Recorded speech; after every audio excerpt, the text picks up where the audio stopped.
Hello, Meoni here, and welcome to the third boss guide for the new 8-player Eden raid in 5.01, Eden's Gate. This third boss is Leviathan. The first ability you actually see is Rip Current. This will mark a tank.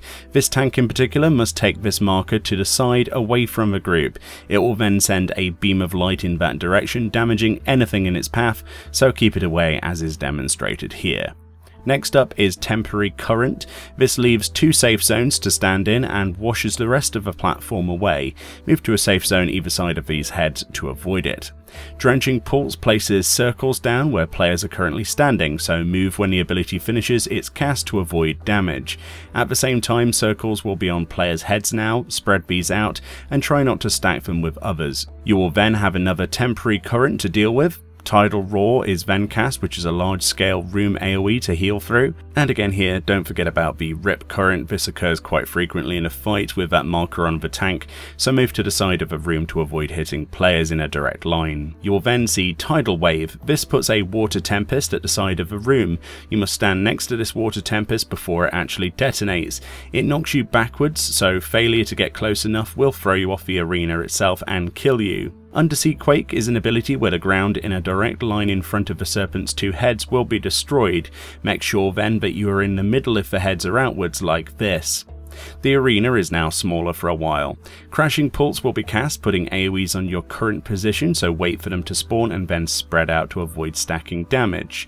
Straight after, a stack marker will be placed on a player, so stack on them to split the damage. Again, you now have Temporary Current AoEs with safe zones either side of a boss, but much smaller this time with the destroyed parts of the arena. Eventually the destroyed parts will return as the arena is full size again. Leviathan will then cast Tsunami, which is massive AoE damage, so make sure everyone is topped up in health before this goes out. During this you will see one player gets a series of knockback arrows attached to them. They should either be central and everyone hug them in a direction behind them that they get knocked back a small amount like this, or get them to stand at the end of a platform and situate yourself safely to be knocked backwards without falling off the platform.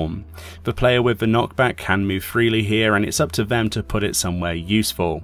You will also now have stack markers in this phase to stack on as well, but just afterwards rings on players will form, which you must run back out and spread again to avoid stacking damage. It's a bit of a dance. The fight continues with more of the same until you see the ability Maelstrom cast. This places blue circles on the floor. Many people might be tempted initially to stand in these. I did my first time. Please don't do this. You actually need to avoid these and look for a blue floating circle around the room's edges where Leviathan will charge from across the arena.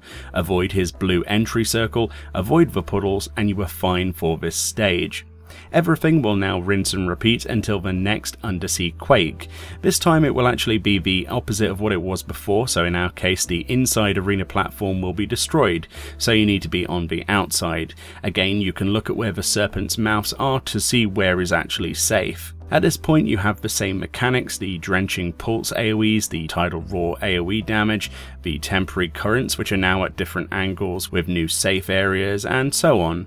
Eventually again you'll get the full arena rebuilt again, and it's just a case of repeating what you've learnt until it dies. You will however likely have another Undersea Quake as well, and probably another Tsunami stage, so always be mindful of what's being cast and where those heads are in direct line of view, and you can have it killed in no time. Either way, that was a very fun fight. I cannot personally wait to try that one in Savage.